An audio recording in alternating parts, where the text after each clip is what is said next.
प्यारे विद्यार्थियों नमस्कार। आज हम करने जा रहे हैं समाजशास्त्र 10+2 अध्याय 10 भारतीय लोकतंत्र की कहानी का पार्ट 2। यानी कि इससे पहले वाली वीडियो में हमने 3 टॉपिकों पर अध्ययन किया था, चर्चा की थी। आज हम आगे 3 टॉपिक जो हमारे हैं योजना आयोग, कानून और राज्य, इसके बारे में इस वीडियो में हम चर्चा करेंगे। सबसे पहले योजना आयोग पर हम चर्चा करेंगे। भारत में योजना आयोग कब बनाया गया था? यानी कि जब हमारा देश आज़ाद हुआ और उसके बाद जब पंचवर्षीय योजनाएं बनाई गई, उस योजना आयोग के द्वारा बनाई गई, तो वो उसका गठन कब किया गया? हमारी कैबिनेट के द्वारा 1950 में योजना आयोग का गठन किया गया। लेकिन वर्तमान हमारे जो देश के प्रधानमंत्री हैं श्री नरेंद्र मोदी जी, उन्होंने इस आयोग को भंग करके अब इसका नाम जो रखा है वो है नीति आयोग, जो 2014 में रखा गया। योजना आयोग के अध्यक्ष कौन होते हैं? हमारे देश के जो प्रधानमंत्री होते हैं तो वो योजना आयोग के अध्यक्ष होते हैं।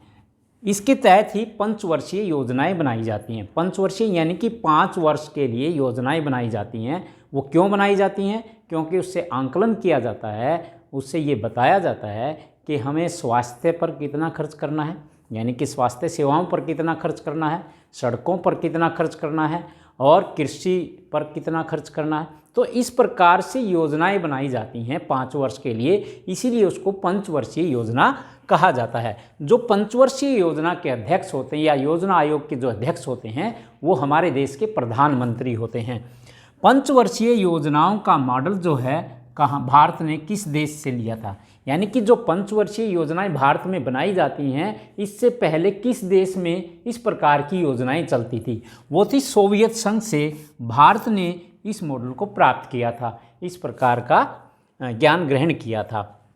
भारत में पहली पंचवर्षीय योजना कब लागू की गई थी? जो हमारे देश की पहली पंचवर्षीय योजना थी और जिसमें कृषि के व्यवसाय पर अधिक फोकस किया गया था, वो हमारी पहली पंचवर्षीय योजना 1 अप्रैल 1951 को बनाई गई या लागू की गई और 1956 तक ये संचालित की गई। हमारे देश में अब तक कितनी पंचवर्षीय योजनाएं बनी हैं? हमारे देश में अब तक 12 पंचवर्षीय योजनाएं बनी हैं और इसके साथ साथ 3 जो योजनाएं हैं वो 1-1 साल की बनी हैं। 1966 में बनाई गई, 1 वर्ष के लिए योजना बनाई गई, फिर 67 और 68।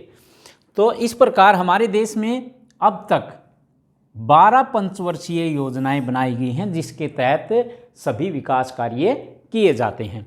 ये था हमारा योजना आयोग का टॉपिक। उसके बाद आता है कानून।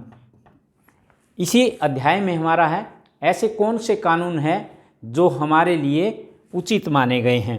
कानून कितने प्रकार के होते हैं? कानून 2 प्रकार के होते हैं। एक होता है दीवानी कानून, जिसमें संपत्ति संबंधी या पद संबंधी कानून होते हैं।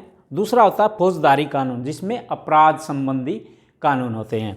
तो अस्पृश्यता अपराध अधिनियम कब पास किया गया? अस्पृश्यता का मतलब क्या होता है? जिसको स्पर्श करने से ही व्यक्ति अपने आप को अछूत मानता है। तो इस प्रकार की भावनाएं पाई जाती थी, उसको दूर करने के लिए भारतीय संविधान के द्वारा, भारत सरकार द्वारा एक अधिनियम पारित किया गया, एक कानून पारित किया गया, जिसको कहते हैं अस्पृश्यता निरोधक अधिनियम 1955। यानी कि छुआछूत की भावना को समाप्त करने के लिए 1955 में एक कानून बनाया गया, जिसका नाम था अस्पृश्यता अपराध अधिनियम। इसके तहत क्या था? यदि कोई अस्पृश्यता की भावना या छुआछूत की भावना को बढ़ावा देगा तो कानूनी रूप से वो अपराध माना जाएगा।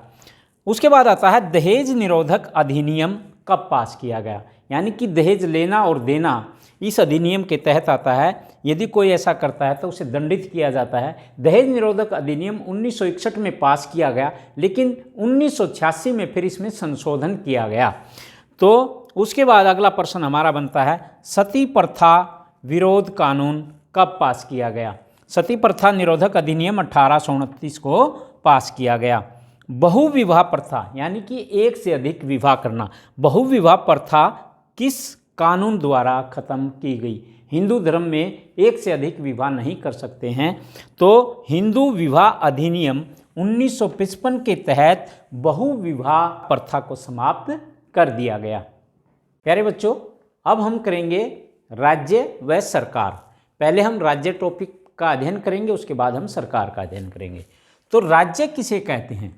राज्य एक ऐसी संस्था है जिसके पास सर्वोच्च शक्ति या प्रभुसत्ता होती है, जिसके कारण उसके आदेशों अर्थात कानूनों का पालन करने के लिए समस्त जनता बाध्य होती है। या राज्य माने देश, ठीक है ना। राज्य के अनिवार्य तत्व कौन कौन से होते हैं? यानी कि किसी भी राज्य के लिए उसके आवश्यक तत्व कौन कौन से होते हैं?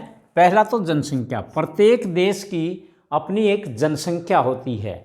नंबर 2, निश्चित भूभाग, उसकी सीमाएं निश्चित होती है। जैसे भारत की सीमा कहाँ तक है, पाकिस्तान की सीमा कहाँ तक है, श्रीलंका की सीमा कहाँ तक है। इसी प्रकार प्रत्येक राज्य की अपनी, प्रत्येक देश की अपनी एक सीमा होती है, अर्थात निश्चित भूभाग होता है। प्रत्येक राज्य की अपनी एक सरकार होती है जिसके द्वारा शासन किया जाता है, और प्रत्येक राज्य या देश की प्रभुसत्ता होती है, अर्थात उसके पास सर्वोच्च शक्ति होती है जिसके तहत वो कानूनों को जनता से लागू करवाने के लिए बाध्य करती है। उसके बाद आता है एक कल्याणकारी राज्य क्या होता है? जो लोगों की भलाई के लिए कार्य करे, जो देश लोगों की भलाई के लिए, अपने नागरिकों के लिए, अपनी जनता के लिए भलाई के कार्य करे, उसे हम क्या कहेंगे? कल्याणकारी राज्य। कल्याणकारी राज्य में राज्य अपने नागरिकों अर्थात जनता के कल्याण करने की जिम्मेदारी उठाता है और उनके कल्याण के लिए या उनकी भलाई के लिए प्रयास करता है।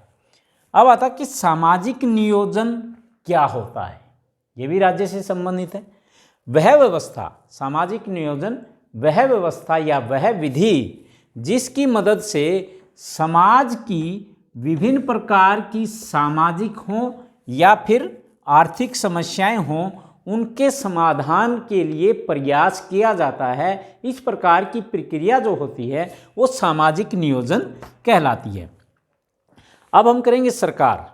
सरकार के 3 अंग कौन कौन से हैं जो उसके लिए महत्वपूर्ण हैं? पहला अंग क्या है सरकार के लिए? विधानपालिका। विधानपालिका जिसके माध्यम से कानून बनाए जाते हैं। दूसरा कार्यपालिका जो उन कानूनों को लागू करती है। और तीसरा न्यायपालिका जो उन कानूनों का उल्लंघन करता है तो न्यायपालिका उसको दंडित करती है। तो इस प्रकार सरकार के 3 अंग हैं, विधानपालिका, कार्यपालिका और न्यायपालिका। विकेंद्रीकरण किसे कहते हैं? यानी कि जैसे हमने पंचायती राज में पढ़ा था, शक्तियों का बंटवारा। विकेंद्रीकरण का अभिप्राय क्या है? शक्तियों का बंटवारा, ऊपर से नीचे के क्रम तक शक्तियों को बांटना, ऊपर से नीचे तक शक्तियों को बांटना, उसको हम क्या कहेंगे? विकेंद्रीकरण। जैसे ग्रामीण स्तर पर ग्राम पंचायत, ब्लॉक स्तर पर ब्लॉक समिति, जिला स्तर पर जिला परिषद। यानी कि स्वशासन में शक्तियों का किस प्रकार से बंटवारा किया गया है। गांव के सरपंच की क्या शक्तियां हैं, वो क्या कार्य करवा सकता है। ब्लॉक समिति के अध्यक्ष की क्या शक्तियां, वो क्या कार्य करवा सकता है। तो इस प्रकार हम शक्तियों का जब बंटवारा करते हैं तो ऊपर से नीचे तक का, उसे हम कहेंगे विकेंद्रीकरण। उसके बाद आता है उदारीकरण का क्या अर्थ है? जब एक देश दूसरे देश के साथ वस्तुओं का आयात और निर्यात करता है, और जब वस्तुओं का आयात और निर्यात करता है तो सीमा शुल्क में कुछ छूट दे देता है या अनावश्यक प्रतिबंधों को हटा दिया जाता है देश के द्वारा, तो ऐसी प्रक्रिया जो होती है वो उदारीकरण कहलाती है, ताकि आर्थिक विकास हो सके।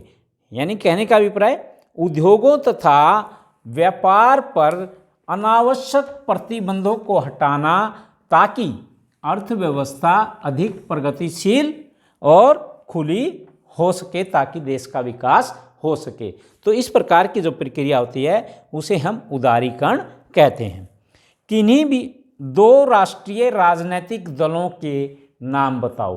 कोई भी 2 राष्ट्रीय राजनीतिक दल के नाम बताने, जैसे भारतीय राष्ट्रीय कांग्रेस, A.O. ह्यूम ने सन 1885 में कांग्रेस का गठन किया। इसी प्रकार भारतीय जनता पार्टी सन 1980 में भारतीय जनता पार्टी का गठन हुआ। तो इस प्रकार कोई भी दो राष्ट्रीय पार्टियों के नाम हम लिख सकते हैं। बहुजन समाज पार्टी है, वो भी राष्ट्रीय पार्टी क्या होती है? जिसका पूरे देश की जो कुल वोट हैं उसका 6% वोट उसके पास होना चाहिए, तभी वो राष्ट्रीय कहलाएगी, नहीं तो वो क्षेत्रीय दल में शामिल होगी। तो प्यारे बच्चों, आज हमने ये 2 टॉपिक किए हैं, राज्य व सरकार, और इससे पहले वाला जो टॉपिक किया कानून। यदि आप सभी बच्चों को ये टॉपिक पसंद आया हो तो आप चैनल को सब्सक्राइब करें, लाइक करें, शेयर करें। आप सभी विद्यार्थियों का बहुत बहुत धन्यवाद।